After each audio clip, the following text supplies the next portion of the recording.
Dan jangan lupa untuk subscribe YouTube channel Metro TV News dan juga nyalakan notifikasinya.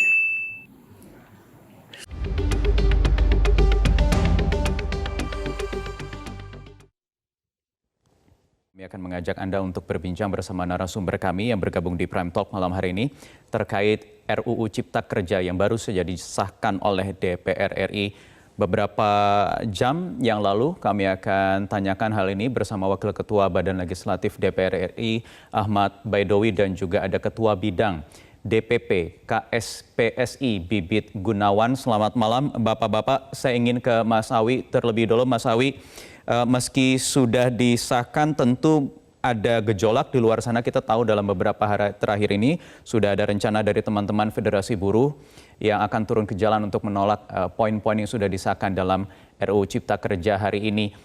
Boleh tidak disampaikan sekali lagi apa yang poin-poin yang selama ini dianggap krusial yang menjadi keluhan banyak pihak yang akhirnya tetap disahkan?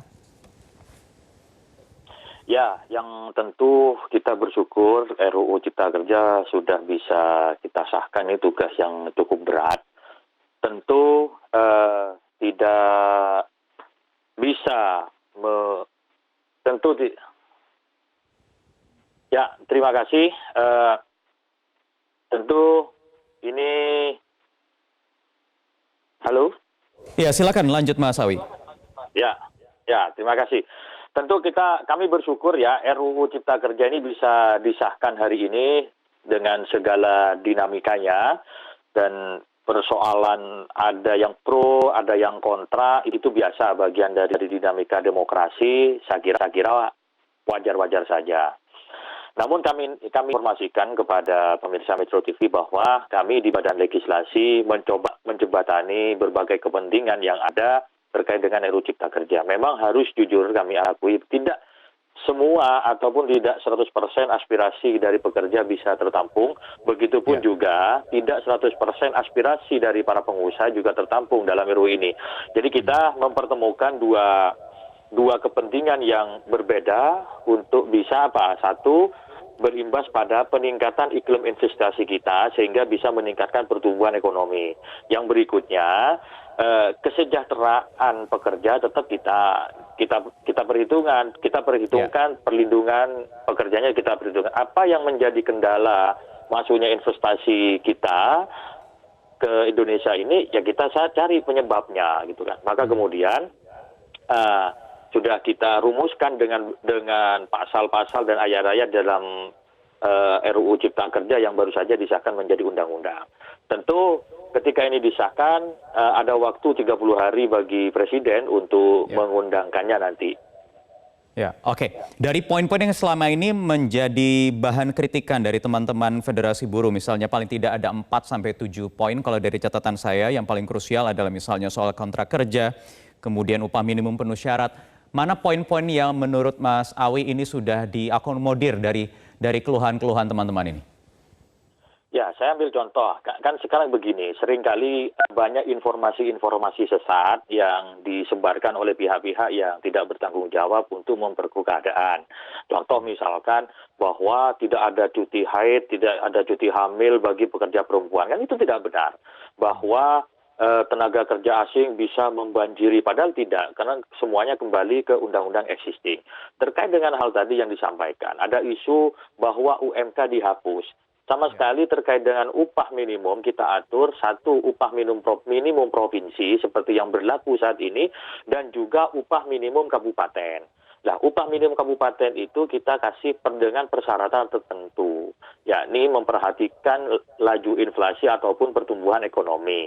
Dan juga kita pastikan kepada pemerintah bahwa penghasilan yang didapatkan oleh pekerja existing hari ini itu tidak berkurang. Jadi seolah-olah dengan undang-undang ini maka buruh pekerja yang kemarin dapat penghasilan bisa drastis untuk setelah RUU ini disahkan. Waktu di Panja kita minta ketegasan dari pemerintah bahwa untuk tenaga pekerja yang sudah mendapatkan gaji yang seperti sekarang ini dijamin tidak turun. Nah, itu sudah dipastikan oleh pemerintah. Hal-hal lain yang tidak berubah termasuk komponen-komponen penilaiannya seperti yang sebelum-sebelumnya. Ya, soal komponen penilaiannya kami minta pemerintah untuk memformulasikan. Satu hal keputusan politik yang penting di Panja itu jaminan dari pemerintah terhadap pekerja existing penghasilannya tidak berkurang. Nah, formulasinya itu diatur nanti di peraturan pemerintah. Oke, baik. Saya ingin ke Pak Bibit. Ada tanggapan dari teman-teman KSPSI terkait, kita tahu ada sejumlah masukan juga dari KSPSI. Ada beberapa poin yang minta diakomodir dalam RUU ini. Apa yang sudah dilihat? Berapa poin yang sudah diakomodir dan juga berapa poin yang akhirnya tidak diakomodir menurut pemantauan dari KSPSI? Baik, selamat malam. Kami belum mendapatkan data otentik ya secara utuh. Jadi kami baru mendengar beberapa poin di dalam pemberitaan. Prinsipnya begini, pada klaster perlindungan pekerja, kemudian mempermudah investasi. Jadi ada dua kepentingan yang harus dipertemukan. Nah, kami perlu mengkalkulasi seberapa besar ya aspirasi yang sudah diperjuangkan itu masuk di dalam RUU Cipta Kerja ini. Tetapi yang beberapa yang kami nilai, salah satunya tentu yang sudah pasti turun itu kan poin tentang pesangon ya. Ini kan tentunya akan Pak Bibit, tahan sebentar karena kita mengalami ada sedikit kendala audio, ada feedback dari audio Anda. Pak Bibit, nanti kita benahi terlebih dahulu, nanti akan dilanjutkan lagi di segmen berikutnya. Tetap bersama kami di Prime Talk.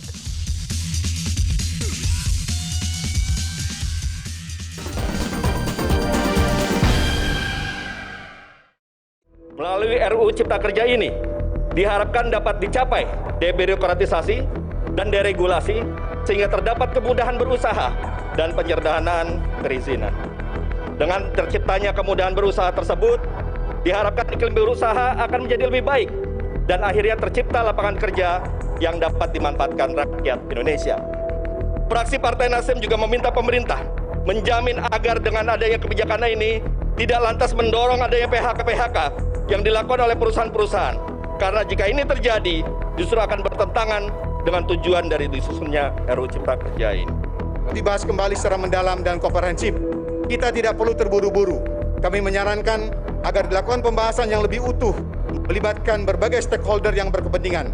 Ini penting agar produk hukum yang dihasilkan oleh RUU Cipta Kerja ini tidak berat sebelah. Kami berharap rancangan Undang-Undang Cipta Kerja setelah disahkan harus menjadi solusi atas berbagai masalah kegiatan usaha di Indonesia, pelaku usaha memperoleh kepastian hukum, dan tenaga kerja buruh terlindungi hak-haknya secara konstitusional. Pembangunan ekonomi tumbuh merata secara nasional, sehingga kesejahteraan masyarakat dapat terwujud. Ya, baik, kita lanjutkan lagi berbincang dengan Ketua Bidang DPP KSPI, KSPSI, Pak Bibit Gunawan. Tadi sempat terputus Pak Bibit, jadi Anda juga sudah dilibatkan dalam kelompok atau komunikasi tripartit antara pemerintah, legislatif dan juga teman-teman dari Federasi Serikat Buruh. Apa poin-poin tadi, bisa diulangi lagi? Kira-kira yang sudah diakomodir dan belum diakomodir atau akhirnya tidak diakomodir karena sudah disahkan rancangan undang-undangnya? Ya, kalau yang saya dapat info dari pemberitaan kan sudah pasti nilai pesangon ya yang turun ya. Kalau yang lain kami belum membaca secara utuh hasil dari keputusan DPR. Tapi pada intinya begini, isu awalnya kan sebenarnya pekerja buruh itu kan dulu minta dilibatkan ya dalam pembahasan masukan ini kan begitu. Kemudian kita sudah berinteraksi cukup maksimal dengan pihak pemerintah dan pengusaha, memberikan warna aspirasi semua pekerja di dalamnya gitu. Nah, kita tinggal sekarang mengkalkulasi perubahan-perubahan apa yang dihasilkan di dalam RUU Cipta Kerja ini yang sudah diputuskan oleh DPR. Jadi sebenarnya kami belum bisa mengomentari lebih lanjut karena kalkulasi-kalkulasi itu belum dapat saya sampaikan pada malam hari ini gitu. Ya, kalkulasi itu kan sebenarnya juga sudah diperbincangkan, bukannya sudah dibicarakan juga ke pihak pemerintah melalui komunikasi tripartit yang sudah dilakukan, Pak Bibit? Betul. Sebenarnya itu sudah kita lakukan juga dengan kita melakukan safari lobby-lobby baik kepada pemerintah dan kepada DPR juga waktu itu gitu kan. Nah, keputusan ataupun sikap di dalam memberikan kalkulasi ini tentunya akan kami sampaikan setelah utuh kita mendapatkan informasi selengkap-lengkapnya dari undang-undang ini gitu kan. Jadi yang tadi saya singgung hanya masalah pesangon yang begitu menjadi informasi yang cukup penting di sore hari ini dan itu turun dan ternyata itulah yang kami sampaikan, kami katakan bahwa apakah sikap pekerja buruh akan bisa menerima dengan keputusan itu atau seperti apa, karena faktanya kan di lapangan masih terjadi pro dan kontra. Tapi sekali lagi kami masih terjadi pro dan kontra, tapi kalau menurut Anda tadi hanya satu poin saja, itu soal pesangon yang akhirnya tidak diakomodir oleh pemerintah. Mas Awi mungkin bisa menjawabnya. Dari sekian poin tadi ada soal pesangon yang menjadi bahan kritisan dari yang dikritisi oleh Pak Bibit. Ya, seperti kami sampaikan di awal bahwa tidak semua aspirasi dari buruh, dari para pekerja itu bisa tertampung, begitupun tidak semua aspirasi dari pekerja tertampung. Terkait dengan uang pesangon, itu catatan ya, uang pesangon bagi pekerja yang di PHK, ya tentu kita berharap tidak ada PHK, kan begitu. Namun kan ini basisnya antisipasi kan gitu. Dan berdasarkan informasi dari pemerintah itu sudah dibahas dalam pertemuan tripartit dengan skema 19 kali gaji plus 6 kali dalam bentuk JKP. Artinya kalau dikalkulasi itu turun menjadi 25. Kan yang terpenting berdasarkan pengalaman selama ini dengan 32 kali itu tidak jalan. Kisaran dia berapa, datanya sangat kecil sekali perusahaan-perusahaan yang memenuhi 32 kali itu, karena memang cukup berat, apalagi situasi pandemi seperti ini, dan itu yang memberatkan para pengusaha. Dalam hal ini lebih mengakomodir apa yang dikeluhkan oleh pengusaha, Mas Awi, karena berat 32 kalinya itu diturunkan jadi 25. Jalan tengah, karena pengusaha itu mintanya 17 kali, Maka kemudian pemerintah turun tangan mengambil 6 kalinya diambil dalam bentuk jaminan kehilangan pekerjaan. Tapi pengusaha suruh naikin menjadi 19. 6-nya ditanggung pemerintah berbentuk JKP. Nah, JKP ini penting karena begini, orang misalkan ketentuan 32 kali tetapi tidak jalan. Setelah dia PHK terus dia nggak bisa ngapa-ngapain. Tapi kan yang kita inginkan 19 kali terbayar, 6 kalinya ditanggung oleh pemerintah dalam bentuk ada uang transportasi, pelatihan peningkatan skill, dan juga fasilitasi penempatan kerja. Sehingga peluang para pekerja yang di PHK untuk mendapatkan pekerjaan baru dengan peningkatan kualitas skill dan juga fasilitasi dari pemerintah, itu peluang dia untuk bekerja kembali itu masih sangat besar gitu. Daripada misalkan ketentuan yang lama sudah 32 tidak jalan dan tidak dapat tempat yang baru gitu. Tidak ada yang memfasilitasi. Dan ini semua sudah diinformasikan ke teman-teman Federasi Buruh yang sejak Februari kemarin sudah menggelar aksi turun ke jalan. Sudah, bahkan pemerintah berkali-kali menunda rapat dengan DPR meminta waktu untuk melaksanakan forum tripartit. Tentu dalam forum tripartit itu ada pengusaha, ada pekerja, ada serikat pekerja, ada pemerintah di situ. Ya memang kita harus akui juga tidak semua pekerja terakomodir dalam forum tripartit tersebut. Baik. Ada misalkan karena persoalan proseduralnya, bukan persoalan substansinya. Tapi itulah dinamika demokrasi, saya kira hal yang biasa pro dan kontra itu. Oke, baik. Terakhir saya ingin tanya ke Pak Bibit, jadi sikap dari KSPSI pasca disahkannya rancangan Undang-Undang Cipta Kerja ini apa, Pak? Ya, kalau kami kan tidak dalam rangka bicara setuju atau tidak setuju lagi ya, karena kan itu sudah proses politik gitu kan. Artinya bagaimana kita harus mengawal, masih banyak lagi pasal-pasal yang harus ditindaklanjuti dalam peraturan pemerintah, ya kan. Kemudian yang tadi saya sampaikan, kalkulasinya kalau memang ada kerugian konstitusional yang nanti dirasakan oleh pekerja, kan mereka juga masih punya hak untuk melakukan uji materi ke Mahkamah Konstitusi. Jadi saya kira ya kita kita kan memang di luar proses politik itu, seperti itu. Oke, baik, baik. Kita jeda kembali, Bapak-Bapak, nanti akan kita lanjutkan lagi perbincangannya usai jeda berikut ini di Prime Talk.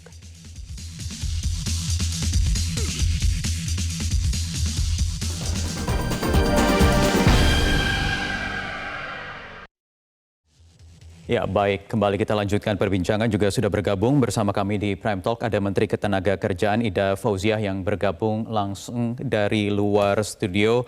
Selamat malam, Bu Ida. Apa kabar? Selamat malam. Alhamdulillah baik, Mas Wahyu. Baik, Bu Ida, ini yang ditunggu-tunggu karena Bu Ida ini adalah ibunya dari teman-teman yang selama 7-8 bulan terakhir ini turun ke jalan menyampaikan aspirasinya terkait rencana RUU Cipta Kerja yang baru saja disahkan. Apa yang bisa disampaikan oleh Menteri Ketenagakerjaan terhadap rancangan undang-undang yang baru disahkan oleh DPR sore hari ini? Yang pertama, saya ini ada Pak Awi di sini menyampaikan terima kasih. Balik DPR telah menyelesaikan RUU Cipta Kerja ini dan sekarang menjadi undang-undang, terutama klaster ketenagakerjaan. Klaster ketenagakerjaan ini menjadi perhatian masyarakat. Ingin saya sampaikan bahwa klaster ketenagakerjaan ini proses penyusunannya itu adalah perjalanan panjang. Proses partisipasi publiknya juga sangat luas, melibatkan unsur pekerja, unsur buruh yang diwakili oleh serikat pekerja, serikat buruh, teman-teman pengusaha yang diwakili Apindo, Kadin, kemudian akademisi dari perguruan tinggi, kemudian kita juga melibatkan ILO. Saya kira semua kita tahu bahwa ketika Bapak Presiden menyampaikan pembahasan klaster ketenagakerjaan itu diakhirkan pembahasannya, itu kesempatan bagi kami pemerintah untuk merembuk ulang draft yang sudah kami sampaikan pada bulan Februari.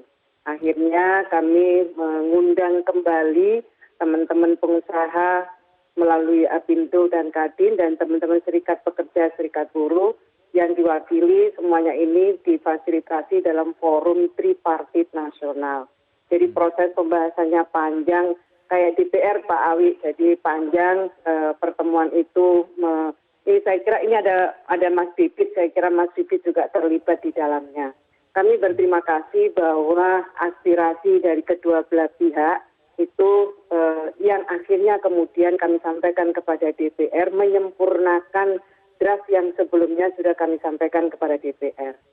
Kami menyampaikan bahwa ketika ada dua pandangan yang berbeda tentu tidak bisa 100% pandangan aspirasi dari teman-teman buruh dipenuhi.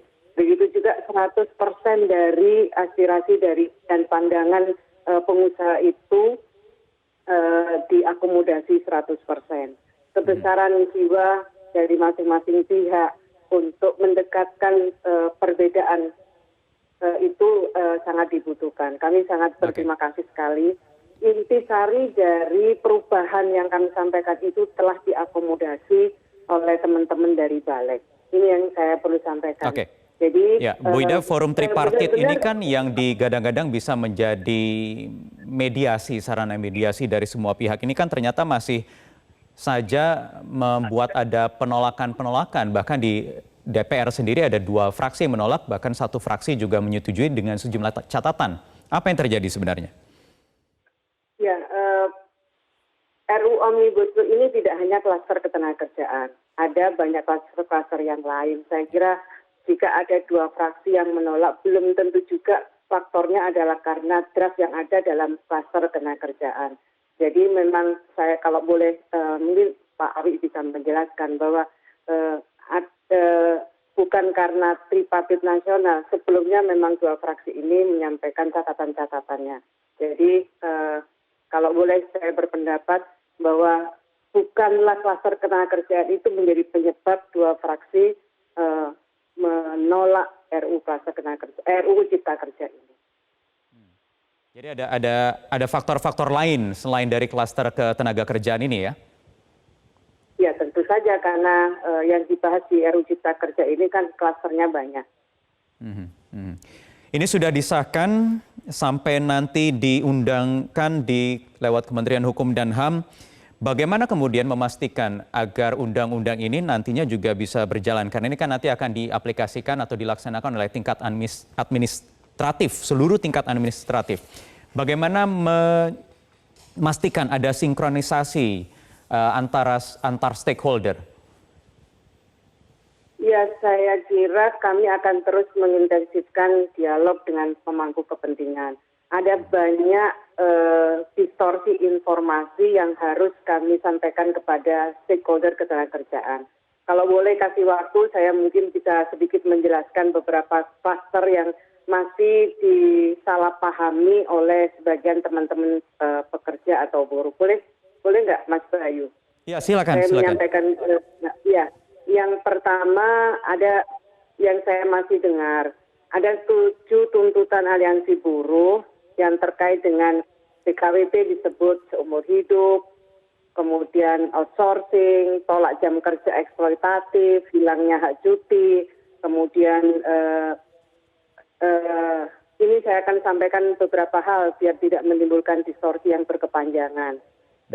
Yang pertama, ada prinsip-prinsip umum yang dipatuhi dalam penyusunan klaster ketenagakerjaan. Ini konsepnya teman-teman balik. Bahwa penyusunan ketentuan klaster ketenagakerjaan memperhatikan hasil putusan Mahkamah Konstitusi atas uji materi Undang-Undang Nomor 13 Tahun 2003. Ini penting saya sampaikan. Kemudian yang kedua, ini juga yang menimbulkan distorsi informasi. Ketentuan mengenai sanksi ketenagakerjaan dikembalikan ke Undang-Undang Nomor 13 2023. Ini banyak sekali yang mengatakan bahwa ada lagi sanksi. Ini yang saya perlu sampaikan, dikembalikan ketentuan sanksi ini dikembalikan ke Undang-Undang Nomor 13 Tahun 2003. Kemudian Undang-Undang Cipta Kerja ini tetap mengatur syarat-syarat dan perlindungan hak bagi pekerja atau buruh PKWT yang menjadi dasar dalam penyusunan perjanjian kerja.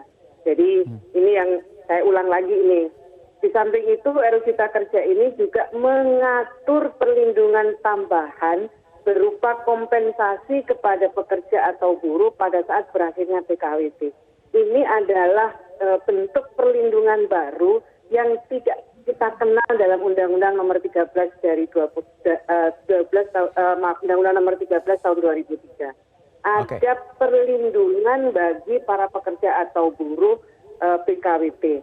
Kemudian syarat-syarat dan perlindungan hak bagi pekerja atau buruh dalam kegiatan alih daya masih tetap dipertahankan. Bahkan RUU Cipta Kerja juga memasukkan prinsip pengalian perlindungan hak-hak bagi pekerja atau buruh apabila terjadi pergantian perusahaan alih daya. Kemudian ini perlu saya sampaikan Mas Bayu waktu mengenai waktu kerja dan waktu istirahat tetap diatur sebagaimana undang-undang existing Undang-Undang Nomor 13 Tahun 2003 dan jadi tetap tidak berubah ya Bu ya? Tidak berubah dan menambah ketentuan baru mengenai pengaturan waktu kerja, waktu istirahat pada sektor usaha dan pekerjaan tertentu. Baik. Kemudian RUU Cipta Kerja tetap mengatur hak-hak dan perlindungan bagi pekerja atau buruh sebagaimana peraturan perundang-undangan yang existing Undang-Undang Nomor 13 Tahun 2003. Jadi terdapat kemudian ada penegasan variabel dan formula dalam penetapan upah minimum berdasarkan pertumbuhan ekonomi atau inflasi. Jadi selain itu ketentuan mengenai upah minimum kabupaten kota tetap dipertahankan. Ini kan banyak sekali yang upah minimum kabupaten dihilangkan. Ini tetap dipertahankan. Dengan adanya kejelasan dalam konsep penentuan upah minimum dimaksud, maka RUU Cipta Kerja menghapus ketentuan mengenai penangguhan pembayaran upah minimum. Baik Bu Ida, tahan sebentar. Jadi ada banyak distorsi informasi dari RUU Cipta Kerja ini yang harus diluruskan. Pak Bibit, apakah juga sudah dibantu diluruskan ke teman-teman federasi lainnya? Tidak hanya di KSPSI, karena juga ada forum antar federasi. Dijawab di segmen berikutnya, sesaat lagi.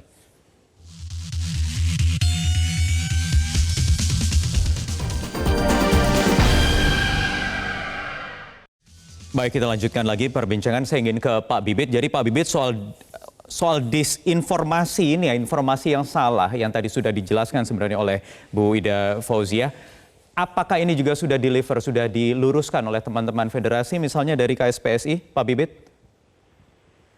Sudah, sebenarnya kita sudah memberikan edukasi yang cukup mendalam sebelum ini menjadi sebuah keputusan di proses politik ya. Artinya sebenarnya semua pihak ya, terutama dari serikat pekerja, serikat buruh harusnya sudah sangat memahami. Tinggal sekarang bagaimana perspektif yang kita lihat ke depan ini mau perspektif positif atau sebaliknya, itu saja sih. Kalau Mas Awi, menurut Mas Awi apa yang terjadi sebenarnya Mas Awi soal distorsi informasi yang tadi sudah dijabarkan cukup panjang oleh Bu Menteri?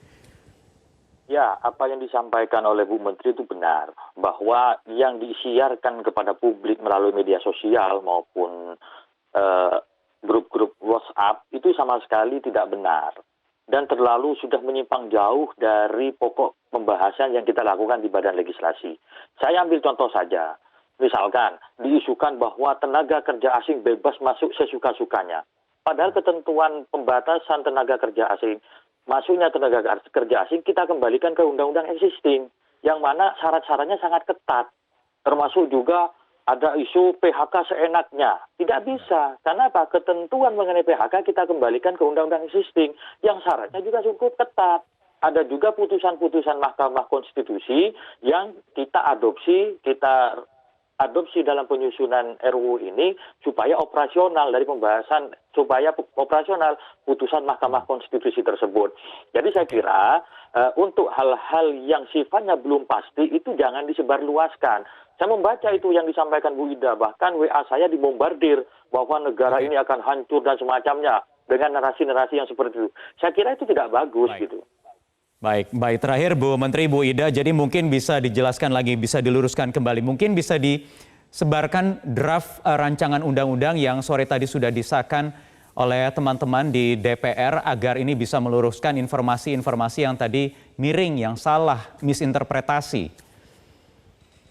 Pasti Pak Mas Bayu, sebenarnya saya juga sudah ketemu dengan Mas Bibit dan teman-teman konfederasi yang lain untuk menjelaskan progres pembahasan di Panja. Sebenarnya sudah, tapi memang asik juga kalau goreng. Lebih asik diterima yang goreng-goreng begini. Saya ingin sampaikan sekali lagi, banyak sekali aspirasi dari teman-teman pekerja yang diakomodir oleh pemerintah maupun DPR. Soal PKWT, soal outsourcing, syarat PHK, semuanya mengacu undang-undang yang lama. Soal upah juga masih mengakomodir adanya upah minimum kabupaten. Jadi ini hal-hal yang penting saya perlu sampaikan. Kalau semuanya diakomodir, saya kira mogok kerja, mogok apapun namanya, menurut saya menjadi tidak relevan. Lupakanlah rencana itu, jangan ambil resiko membahayakan nyawa istri, suami, dan anak-anak nunggu di rumah. Jadi saya ingin menyampaikan begini Mas Bayu. Semangat kita waktu kita sudah habis, Bu Ida, singkat sekali. Melindungi yang sedang bekerja dan memberi kesempatan kepada yang masih menganggur. Jadi kalau ada apa-apa, mari kita bicarakan dengan dialog, bukan dengan turun di jalan. Terima kasih.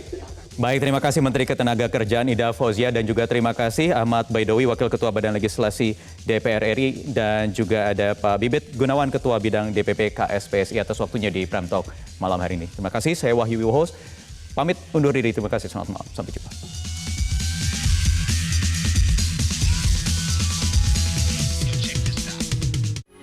Metro TV, knowledge to elevate.